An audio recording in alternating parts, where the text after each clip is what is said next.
हैं। Cash flow means के एक जब भी हम कोई चीज खरीदते हैं या बेचते हैं तो उसका कहीं ना कहीं इम्पैक्ट आता है।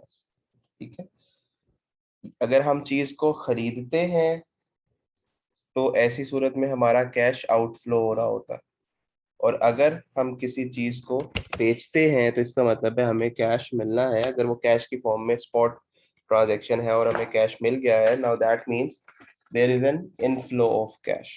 ठीक है, इसी तरह पहला जो पॉइंट है that is a business can convert its cash flow by leasing. Conserve का मतलब है कम कर देना, उसको लिमिट कर देना। आपने कहीं पढ़ा होगा ना, कंजर्वेटिव अप्रोच। इसी तरह इन केस कि हम किसी जब कोई प्रोडक्ट मार्केट में या कोई एसेट हमने खरीदना है, सो एक ऑप्शन है कि हम उसको खरीद लें। जब हम खरीदेंगे, if it is costly, obviously there will be a bigger outflow. अभी ये नहीं देख रहे कि उसका फायदा है आउटफ्लो का या नुकसान है, लेकिन एक फैक्टर ये जरूर है कि जब भी हम किसी चीज की बाइंग में जाएंगे तो हमें ज्यादा आउटफ्लो करना पड़ेगा।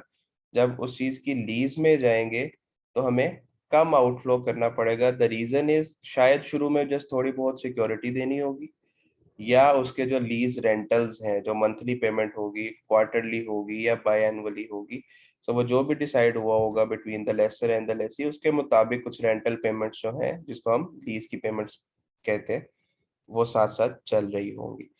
बट एक सर्टेन आउटफ्लो होगा, and it will be lesser than in comparison to if we have we opt it for buying or the asset। ठीक है, सो पहली चीज जो हम फोकस कर रहे हैं, या जो पहली चीज जो हमें देखनी पड़ेगी before taking the decision, that is cash flow. Under a lease, the initial cash expense for the facility will be month's rent and a security deposit। ठीक है, ये इंस्टॉलमेंट पे आप यही समझ लें कि एक इंस्टॉलमेंट है, रेंटल है, आप उस चीज को खरीद नहीं रहे, बल्कि इनफैक्ट उस चीज को जस्ट यूज करने के रेंटल्स पे करेंगे। तो इस पर्सपेक्टिव से आपका कंपैरेटिवली जो आउटफ्लो है वो कम होगा in comparison to buying. Then credit rating, company अभी एक न्यूली एस्टेब्लिश्ड है तो उसको लोन देना इतना आसान नहीं है। आपने बैंक्स क्रेडिट मैनेजमेंट या ऐसे किसी सब्जेक्ट में 5 C's पढ़े होंगे, कैनन्स ऑफ लेंडिंग पढ़े होंगे, character, capacity, cash flow, collateral and conditions. So in case I am new in the market, for example, अब अगर मैं चीज को खरीदने के लिए जाता हूँ और मेरे पास पूरे पैसे मौजूद नहीं है, that means I have to finance it, या मुझे लोन लेना पड़ेगा, बैंक से लोन लेना पड़ेगा, या कुछ क्योंकि अभी I am new in the market, that is why nobody is comfortable on giving loan to me. Company चलेगी, कंपनी प्रॉफिटेबिलिटी में आएगी, उसका मार्केट शेयर बनेगा, उसकी प्रॉफिटेबिलिटी बनेगी, उसके ऊपर ट्रस्ट डेवलप होगा, फिर बैंक जो है they might give the loan. But एक कंपनी जिसकी हिस्ट्री नहीं है, वो भी नई बनी है, उसकी मार्केट में स्टैंडिंग नहीं है, मार्केट में शेयर नहीं है, प्रॉफिटेबिलिटी के बारे में नहीं पता, so if that company straight away goes for loan, loan इसलिए कह रहा हूँ क्योंकि वो एसेट एक्सपेंसिव है और बाय करना है। ठीक है, सो एक ऑप्शन आपके पास ये है कि आप लोन लेके उस एसेट को बाय कर लें, एंड द सेकंड ऑप्शन जो हम पढ़ रहे हैं दैट इज लीज। सो ऐसी सूरत में lease will be favourable because there is no credit rating और there is no sufficient credit rating. जो भी लेंडर है वो कंफर्टेबल नहीं है ऐसी कंपनी को लोन देने के लिए, क्योंकि वो कंपनी मार्केट में न्यू है। सो ऐसी सूरत में फिर lease will remain a good option. Mortgage भी आपने पढ़ा होगा। मॉर्गेज हम कहते हैं एक ऐसी सिक्योरिटी को, एसेट की किसी ऐसी सिक्योरिटी को जो इमूवेबल है। फॉर एग्जाम्पल, अगर मैं लोन लेने जा रहा हूँ और मैं लोन लेने के लिए अपना घर या कोई बिल्डिंग या फिर कोई फैक्ट्री वो एज अ सिक्योरिटी दे रहा हूँ अपना एसेट, तो उसको हम कहते हैं दिस इज अ मॉर्गेज।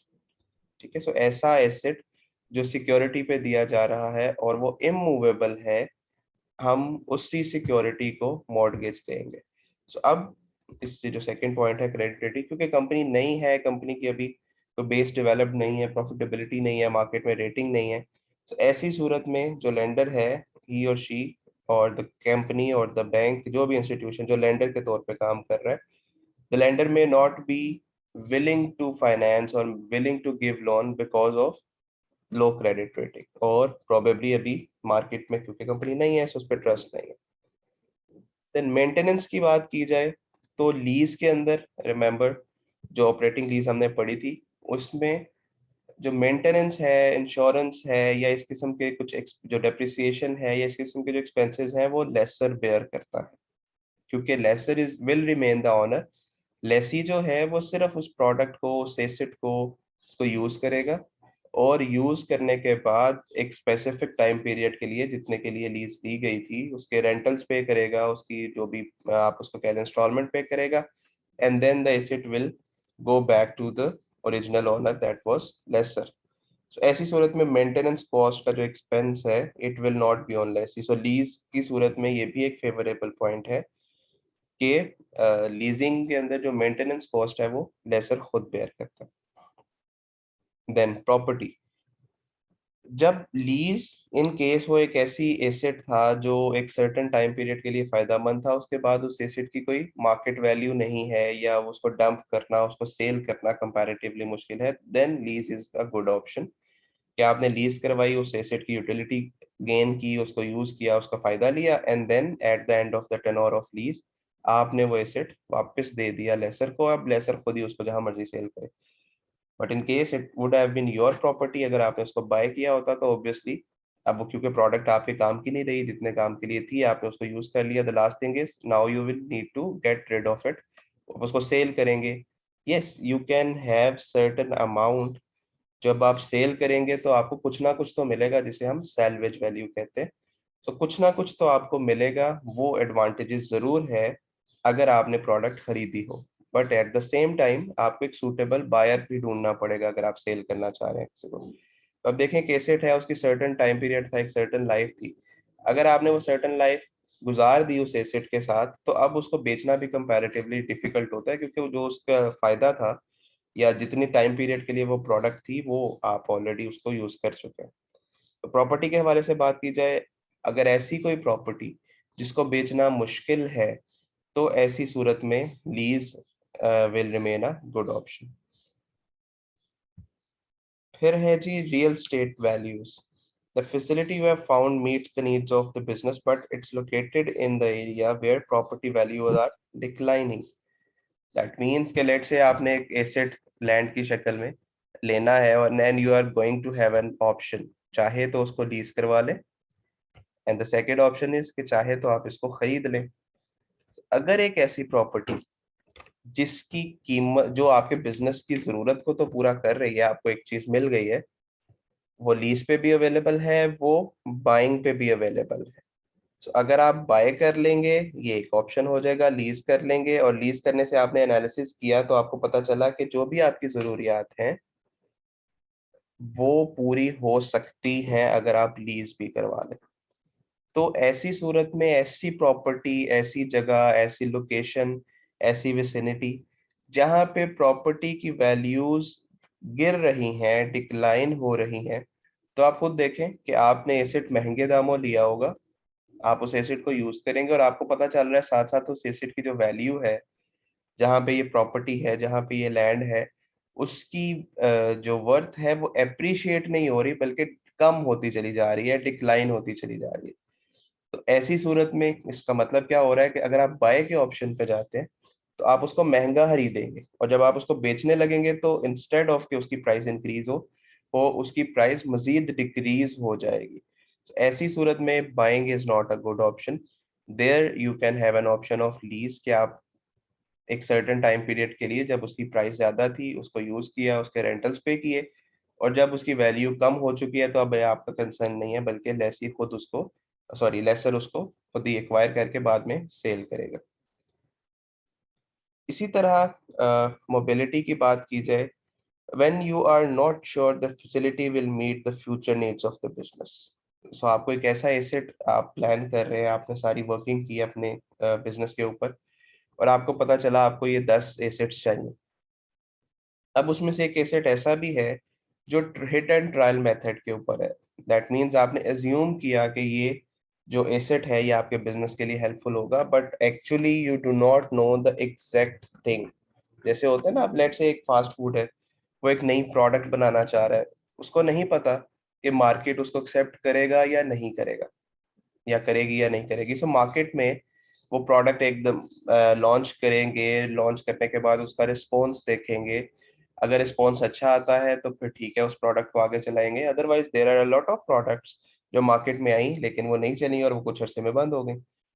तो ऐसी कुछ प्रोडक्ट्स के लिए अगर आप पूरी मशीनरी खरीदना चाह रहे हैं, पूरी मशीन, कोई प्लांट है, कोई मशीन है, कोई ओवन है, या कुछ भी ऐसा, फ्रायर है, कोई भी ऐसी मशीन इक्विपमेंट है जिसके बारे में अभी आपको कंफर्म ही नहीं है कि क्या ये मेरे बिजनेस में मजीद चाहिए होगा कि नहीं, तो यहाँ पे बेहतर ऑप्शन क्या रहेगा? लीज। कि आप लीज के ऊपर एक सर्टेन टाइम पीरियड के ऊपर उस एसेट को लें, उस एसेट को ट्राई करें। अगर आपकी प्रोडक्ट या अगर आपकी जो भी जो आप मार्केट में सेल करना चाह रहे हैं और जो एसेट आप खरीदना चाह रहे हैं, आपको उसका लॉन्ग टर्म बेनिफिट नजर आता है तो फिर आप उसको बाय कर लें।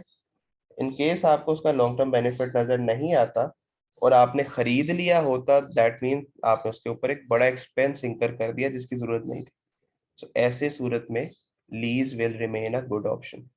कि आपने एक सर्टेन टाइम पीरियड के लिए यूज किया, मार्केट स्टैंडिंग देखी, फ्यूचर पर्सपेक्टिव्स देखे, आपने एनालिसिस किया कि ये क्या मुझे आगे आने वाले वक्त में फायदा देगा या नहीं देगा, तब तक जो है वो आप उसको लीज एंजॉय कर सकते हैं।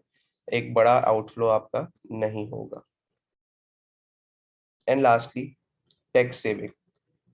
टैक्स सेविंग की बात की जाए तो लीज जब भी हम लेते हैं तो उसके ऊपर कोई ना कोई लीज रेंटल्स पे करने पड़ते हैं, इंस्टॉलमेंट्स कह ले, रेंटल्स कह ले, मंथली पेमेंट्स कह ले। ठीक है, अब जब वो रेंटल्स हम पे करते हैं तो उसके ऊपर उसके ऊपर वो टैक्स डिडक्टेबल्स होते हैं। टैक्स डिडक्टेबल्स का मतलब कि अगर आप लीज रेंटल्स पे कर रहे हैं तो वो एक एक्सपेंस काउंट होगा, और वो एक्सपेंस आप करने के बाद जो टैक्स पे करना था, क्योंकि अब आपके सेल्स में से, कॉस्ट ऑफ गुड सोल्ड में से, ग्रॉस प्रॉफिट में से जहां बहुत सारे एक्सपेंसेस माइनस हो रहे हैं, वहां पे लीज रेंटल का एक्सपेंस भी माइनस होगा। सो उसकी वजह से आपका जो प्रॉफिट है वो कम हो जाएगा। सो इन अदर वर्ड, एक ऐसा एसेट जिसको आप यूज कर रहे हैं, जिसकी यूज करने के पैसे दे रहे हैं, लीज रेंटल्स दे रहे हैं, उसकी वजह से आपका प्रॉफिट कम हो रहा है और आपको उसकी वजह से टैक्स भी कम देना पड़ेगा। या इन अदर वर्ड्स, जब आप लीज रेंटल्स पे करेंगे तो वो टैक्स डिडक्टेबल्स होंगे, आपका टैक्स उसकी वजह से रिड्यूस हो जाएगा। लेट से आपके ऊपर जो टैक्स रिस्पॉन्सिबिलिटी थी वो 1 लाख रुपए थी, और अब आपने लीज ली है जो लेट से कि 20,000 जो है वो लीज अमाउंट बनती है। सो वो 1 लाख में से कैलकुलेशन के बाद जो एक्सपेंस आप लीज की मद में कर रहे हैं वो आप माइनस कर सकते हैं अपनी टैक्स लाइबिलिटी में से। In nutshell, in a short summary, के लीज रेंटल्स जो हैं दे आर टैक्स डिडक्टेबल्स, और इनकी वजह से आपकी जो टैक्स लाइबिलिटी है, मतलब जितना आपने टैक्स पे करना था, वो कम हो सकता है। सो इन अदर वर्ड्स ये आपकी सेविंग्स है। ठीक है जी, यहाँ तक कोई क्वेश्चन है तो पूछ लें।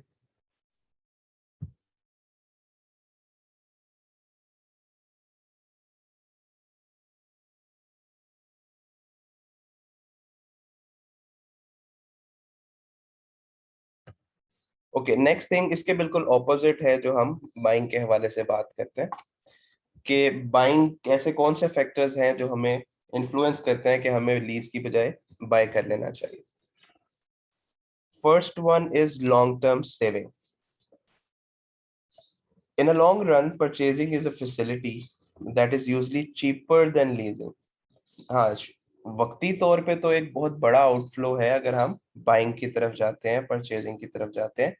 लीज में क्योंकि सिर्फ एक सिक्योरिटी डिपॉजिट देना है और रेंटल्स पे करने हैं, सो अपेरेंटली स्टार्टिंग फेज के अंदर उसका आउटफ्लो कम है और बाइंग का आउटफ्लो ज्यादा है।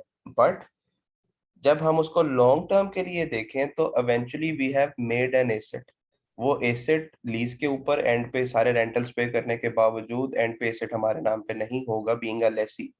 लेकिन जब हम बाय करने की बात करते हैं तो एक सर्टन पैसा पे करने के बाद उसकी एंड बेनिफिट ये है कि वो एसेट हमारा है और हम उसको कहीं ना कहीं बेच सकते हैं।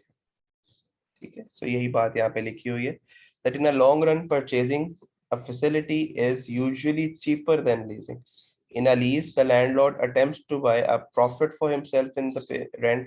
Payment of the profit premium can be avoided by buying the facility. अब जो भी लीज आपको दे रहा है वो उसके इसके दो पर्सपेक्टिव हैं। एक पर्सपेक्टिव ये है जो मैंने आपको भी बताया कि लॉन्गर रन में आपको वो सस्ता पड़ेगा, बिकॉज आपने एक एसेट बना लिया है, वो एसेट आपने एक ही दफा आउटफ्लो किया जिसके आपने पैसे ले लिए, सॉरी पैसे आउटफ्लो कर दिए, दे दिए।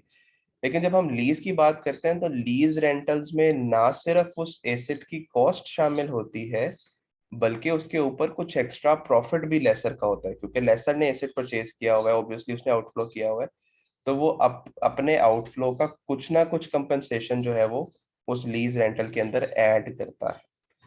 सो वो अगर हम उसको कैलकुलेट करें, लेट से कि एक एसेट 2.5 लाख रुपए का है, तो जब हम लीज रेंटल्स की बात करें 5 साल के लिए लीज, तो अब आपको अगर हम 2.5 लाख को 5 पे डिवाइड करें तो 50,000 बनता है।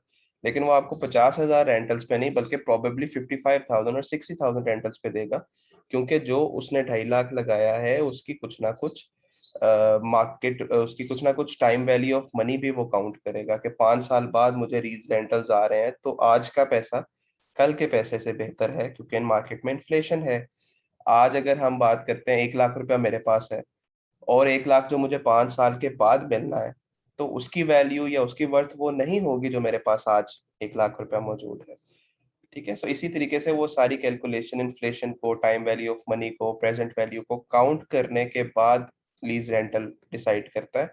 और उसके अंदर ना सिर्फ उस एसेट की कॉस्ट बल्कि प्रीमियम या कुछ एडिशनल अमाउंट भी शामिल होती है। सो एक्सपेंसिव होता है लीज, लेकिन फेवरेबल तब है जब आपने एक सर्टन छोटे टाइम पीरियड के लिए एसेट को यूज करना है, उसके बाद आपको एसेट की रिक्वायरमेंट नहीं है, तो ऐसी सूरत में लीज ज्यादा बेहतर है। बट इन केस आपको एसेट की लॉन्ग टर्म जरूरत है, तो ऐसी सूरत में बाइंग जो है it will be beneficial. Then location, for certain types of business location is very important. आप देखते हैं ना, हम अक्सर कहते हैं कि ये सबसे पहले यहाँ पे आया था इसलिए इसकी बड़ी मार्केट चलती है, या बड़ी दुकान चलती है, या बड़ी इंडस्ट्री चलती है, या बड़ी ऑर्गेनाइजेशन चलती है। सो कुछ ऐसे बिजनेसेस हैं जहाँ पे लोकेशन बहुत मैटर करती है। अब ऐसी सूरत में अगर आप लीज लेंगे, तो आपको कभी ना कभी जब वो लीज का टाइम पीरियड खत्म होगा, आपको वो बिजनेस मूव करना पड़ेगा। या तो आप उस लीज को रिन्यू करेंगे, बट वो लेसर की मर्जी के बगैर नहीं होगा। तो इसलिए ऐसे बिजनेसेस जहां पे लोकेशन बहुत मैटर करती है, आपको बड़ी परफेक्ट लोकेशन चाहिए, तो और आप मूव नहीं होना चाहते या नहीं हो सकते, या मूव होने से बहुत बड़ा कैपिटल एक्सपेंडिचर होगा, आपने प्लांट एंड मशीनरी इंस्टॉल करवा ली है, वो दोबारा से इरेक्ट करवा के किसी और जगह लेके जाना, पूरा सेटअप चेंज करना, या लोकेशन को अगर आप छोड़ देंगे तो आपके कंपेटिटर उस लोकेशन पे आ सकते हैं और आपके बिजनेस को डैमेज कर सकते हैं। सो ऐसी सूरत में lease is not a good option, then we will go for purchasing. ठीक है, then the third one is control. Simple see अगर हम एग्जांपल लें, एक घर है, अगर वो रेंट पे है तो उसके फायदे नुकसानात अलग है, और अगर वो अपना है तो उसके फायदे नुकसानात अलग है। तो दैट मीन्स अगर आपका अपना है तो आप उस घर को अपनी मर्जी से चीजें चेंज कर सकते हैं। For example, if you need a certain light at certain place of the room, तो आपके लिए लिबर्टी, आप जहां चाहे उसको यूज कर सकते हैं। आप घर की कोई शेप चेंज करना चाह रहे हैं, कोई रेनोवेट करना चाह रहे हैं, कोई डिफरेंट जगहों पे डिफरेंट सीनरीज या कुछ भी इस किस्म की एक्टिविटीज करना चाह रहे हैं, तो because that is in your ownership, you are the real owner, so आप उसको जैसे मर्जी अपने मुताबिक चेंज करें। But in case of leasing, you are not the owner, you are just the lessee. और अगर लेसर अलाउ नहीं करता मेजर शफलिंग या मेजर चेंजेस या मेजर रेनोवेशन या मेजर सेटअप एक अलहदा से, तो ऐसी सूरत में, और अगर आपके बिजनेस को रिक्वायर्ड है वो रेनोवेशन, तो ऐसी सूरत में lease is not a good option. ठीक है, so there are substantial if there are substantial renovations that you want to make to the property, or you want to control your business, control your business hours and the way you do business. By purchasing the property you have control over all these matters. ठीक है, अगर lease है तो फिर obviously वो property का honour कोई और है, वो उसके मुताबिक आपको बहुत सी चीजें माननी पड़ेंगी. Then property, you have been unable to find a suitable property. Mobility जैसे लास्ट स्लाइड में लिखा गया था कि अगर ऐसी कोई प्रॉपर्टी या ऐसा कोई एसेट जो आपको चाहिए जिसकी लीज देने वाला कोई है ही नहीं, तो फिर ऑब्वियसली आपके पास ऑप्शन बचता ही है, बाइंग का है या परचेजिंग का है. तो अगर ऑप्शन मौजूद है तो फिर हम बाकी सारी चीजों को कंपेयर कर रहे हैं कि वो लाइफ टाइम हमें क्या फायदा देगा, या उसकी लोकेशन हमें क्या फायदा देगी, या उसके आउटफ्लो हमें क्या फायदा देगा, या उस प्रॉपर्टी की वैल्यू कम होगी या ज्यादा होगी. But if we do not have any other option तो फिर ऑब्वियसली हम परचेज की तरफ ही जाएंगे कि लीज अवेलेबल ही नहीं है. सिमिलरली रियल एस्टेट वैल्यू, ये बिल्कुल उस पॉइंट के ऑपोजिट पॉइंट है जो हमने लीज में पढ़ा था, कि अगर एक ऐसी जगह, एक ऐसा हम एक जमीन खरीदना चाह रहे हैं, बिल्डिंग खरीदना चाह रहे हैं जहाँ पे जो प्राइसेस हैं वो अप्रिशिएट हो रही हैं. मतलब हमें लग रहा है कि आज अगर हम 10 मिलियन की लेंगे तो कल ये 12-13 मिलियन की हो सकती है 2-3 सालों में. तो ऐसी सूरत में लीज अगर हम करवाते हैं तो obviously the asset will go back to the original owner, that is lessor. So हम वो एप्रिसिएशन का फायदा नहीं ले सकेंगे. On the other side, if market is appreciating और द प्राइस और द रेमुनरेशन और the cost of that specific asset is increasing, appreciate हो रहा है, तो फिर ऐसी सूरत में buying is a good option. ठीक है, कि आप अपनी प्रोडक्ट भी यूज कर लेंगे, या जो आपने एसेट एक्वायर किया वो भी यूज कर लेंगे, प्लस जब आप उसको कभी इन फ्यूचर बेचना चाहेंगे तो उसकी जो जमीन की वैल्यू क्योंकि अप्रिशिएट हो रही है, बढ़ रही है, तो वो आपको ज्यादा फायदा देगी. यूज भी कर लिया और उसके बाद जब आप सेल करेंगे तो शायद आपकी कॉस्ट से या परचेजिंग प्राइस से भी ज्यादा महंगा वो बिक जाएगा. And lastly, tax saving. अगर आप वो प्रोडक्ट खरीद रहे हैं, वो एसेट खरीद रहे हैं या फैसिलिटी एक्वायर कर रहे हैं, तो एसेट अब क्योंकि आपके नाम पे है, you have the right to depreciate it. ठीक है, डेप्रिसिएशन आपको पता है क्या होती है, दैट इज बेसिकली एक्सपेंस जो हम अपनी बुक में प्रोविजन क्रिएट करते हैं या बिल्ड करते हैं उस एसेट की वेयर एंड टेयर का. एक एसेट जो है यूज हो रहा है, वेयर एंड टेयर हो रहा है, तो ऑब्वियसली एक सर्टेन टाइम पीरियड के बाद उसकी यूजफुल लाइफ खत्म हो जाएगी. तो depreciation is an expense, and whenever we will count it as an expense, जिसका मतलब ये है हमारी प्रॉफिट कम होगा. और प्रॉफिट कम होने का मतलब क्या है कि हम उस पे कम टैक्स पे करेंगे. So this is one point of saving. जब हम लीज की बात करते हैं तो हम लीज रेंटल्स पे कर रहे हैं, lease rentals are tax deductible, so उसका भी टैक्स का फायदा होता है. यहाँ पे हम डेप्रिसिएशन चार्ज कर रहे हैं, it is also an expense, तो डेप्रिसिएशन भी टैक्स डिडक्टेबल है. In addition, if the property is financed, interest-based deductions are available. Okay, now if we want to buy the asset or buy the facility, तो लाजमी नहीं है हम सारा outflow अपने पास से करें, हम उसको फाइनेंस भी करवा सकते हैं, बैंक से लोन ले सकते हैं, थर्ड पार्टी से लोन ले सकते हैं. मतलब it's not a lease, it's a separate facility के वो लोन है. आप उस लोन से जो भी एसेट आपने एक्वायर करना था आपने एक्वायर कर लिया, और अब आप उस लोन को उतार रहे हैं, उसको पे बैक कर रहे हैं. एक सर्टन इंस्टॉलमेंट के अंदर दो चीजें शामिल होंगी. एक principal amount, principal amount means वो पैसा जो आपने लोन के तौर पे लिया था, प्लस इंटरेस्ट अमाउंट. इंटरेस्ट वो जो भी लेंडर आपको चार्ज करेगा, लेट्स से काइबर +2%, काइबर +3%, जो भी इंटरेस्ट रेट वो आपको चार्ज कर रहा है. So, ऐसी सूरत में अगर आपने वो फाइनेंस करवाई है, अगर आपने पैसे उधार लिए हैं और वो पैसा आप वापस करते हुए प्रिंसिपल अमाउंट के साथ साथ इंटरेस्ट भी वापस कर रहे हैं, तो interest is also an expense. और जब आप वो एक्सपेंस बेयर करेंगे तो ऑब्वियसली आप उसको अपने सेल्स में से डिडक्ट करेंगे, result will be reduced profit, और reduced profit means you will have to pay lesser tax. So यहाँ पे भी टैक्स सेविंग मौजूद है. लीज के अंदर भी टैक्स सेविंग मौजूद है रेंटल्स के पर्सपेक्टिव में, और यहाँ पे जब हम बाइंग की बात करते हैं, परचेजिंग की बात करते हैं, तो एक आपकी डेप्रिसिएशन के तौर पे आपका टैक्स बच रहा है, और दूसरा आप जो इंटरेस्ट पे कर रहे हैं उसका टैक्स बच रहा है। सो ये डिपेंड करेगा आफ्टर कैलकुलेशन, और एक्चुअली यही आज कैलकुलेशन थोड़ी सी करेंगे कि लीज के ऊपर हमें फायदा है या परचेज करने पे फायदा है। So, उसके लिए हमें ऑल द वे ये चीज देखनी पड़ेगी कि कितना टैक्स हमें लीज पे बचेगा और कितना टैक्स हमें इस पे बचेगा परचेज के ऊपर। लीज के ऊपर हम सबसे पहले इंस्टॉलमेंट देखेंगे, इंस्टॉलमेंट के बाद जो भी लीज रेंटल बन रहा है उसकी वजह से कितना टैक्स बच रहा है, वो टैक्स हमें 5 या 6 साल में बचेगा। सो उसकी हम प्रेजेंट वैल्यू कैलकुलेट करेंगे। सो एंड पे एक नेट प्रेजेंट वैल्यू आएगी लीज की। सिमिलरली यही काम हम परचेजिंग के वक्त करेंगे कि जब परचेज करेंगे तो उसका इंटरेस्ट हमें कितना पड़ेगा, फिर उसके ऊपर हर एसेट की डेप्रिसिएशन कितनी होगी, हम उसको काउंट करेंगे, फिर उसके ऊपर टैक्स कितना बचेगा वो काउंट करेंगे। वो टैक्स क्योंकि 5 साल में बचना है तो उसकी प्रेजेंट वैल्यू काउंट करेंगे।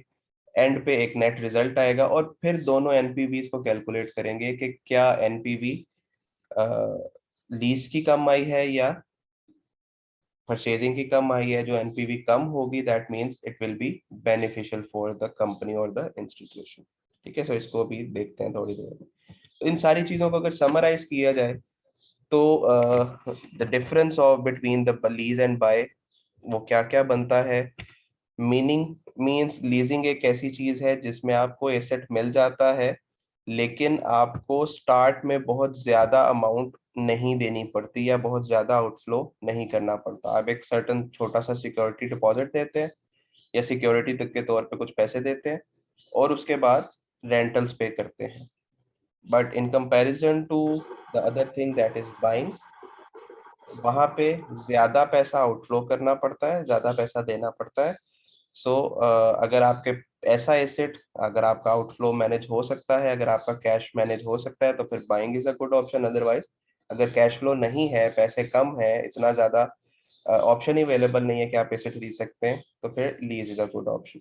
अमाउंट पर मंथ लीजिंग में यूजुअली लोअर होती है, और बाइंग यूजुअली हायर तब लिखा हुआ है कि अगर आप फाइनेंस करवाना चाह रहे हैं। ठीक है, सो फाइनेंस का मतलब क्या है कि आपने लोन लिया है और लोन लेने के बाद एसेट को परचेज किया है। सो लोन के ऊपर जो इंटरेस्ट होता है वो कंपैरेटिवली ज्यादा होता है in comparison to lease. Then the matter of selling की बात करें तो लीज में ऐसी कोई जरूरत नहीं है, आपने उसको एक सर्टेन टाइम पीरियड के लिए यूज किया, उसके बाद वो लेसर को वापस चला जाएगा। लेकिन अगर हम बात करें बाइंग की, तो एक सर्टेन यूजफुल लाइफ के बाद अब आपको वो अगर एसेट बेचना है that means you need to find a certain buyer for that. कोई मिलेगा तो आप उसको सेल करेंगे। टैक्स सेविंग की बात करें तो टैक्स में लीजिंग के अंदर आपके जो लीज रेंटल्स हैं दे आर टैक्स डिडक्टेबल्स। सो वो कंपैरेटिवली आप उससे टैक्सेस सेव कर सकते हैं। जबकि बाइंग की बात करें तो उसमें टैक्सेस कम बचते हैं in generally, but again there are certain exceptions. Down payment की बात करें तो down payment in term of leasing is quite low. जो मैंने आपको बताया ना कि सर्टन स्टार्ट में थोड़ा सा सिक्योरिटी देनी पड़ती है, और अगर यही एसेट हम खरीदना चाहें और अपने पैसे नहीं है तो बैंक से फाइनेंस करवाना पड़ेगा, लोन लेना पड़ेगा। लोन के ऊपर जो डाउन पेमेंट आपको देनी पड़ती है it is comparatively more than the lease. ठीक है, सो डाउन पेमेंट कह लें या उसको अपफ्रंट चार्जेस कह लें, वो दोनों जगहों पे देने पड़ सकते हैं, लीज में भी बाइंग में भी। लेकिन लीजिंग में कंपैरेटिवली कम है और बाइंग में ज्यादा है। And lastly there is no question of long term loan. Leasing के अंदर लोन की तो बात नहीं है, क्योंकि आपने एक सर्टेन टाइम पीरियड के लिए उस एसेट को यूज करना है और फिर वो खत्म हो जाना है। And in buying you need to take a long term loan from the bank और फाइनेंशियल इंस्टीट्यूशन, क्योंकि आपने एसेट को खरीदना है, एसेट खरीदने के पैसे नहीं है, तो उसको बहुत ज्यादा टाइम पीरियड के लिए आपको लोन को रीपे करना पड़ेगा। ठीक है, the meeting is actually about to end. इसी लिंक को अब आप दोबारा ज्वाइन कर लीजिएगा ताकि हम इसको नेक्स्ट 40 मिनट्स जो है उसके अंदर प्रैक्टिकल को देख सकें। और तब तक ये क्वेश्चन भी देख लें, अगर कोई जहन में आता है तो फिर नेक्स्ट सेशन में क्वेश्चन भी पूछ लें।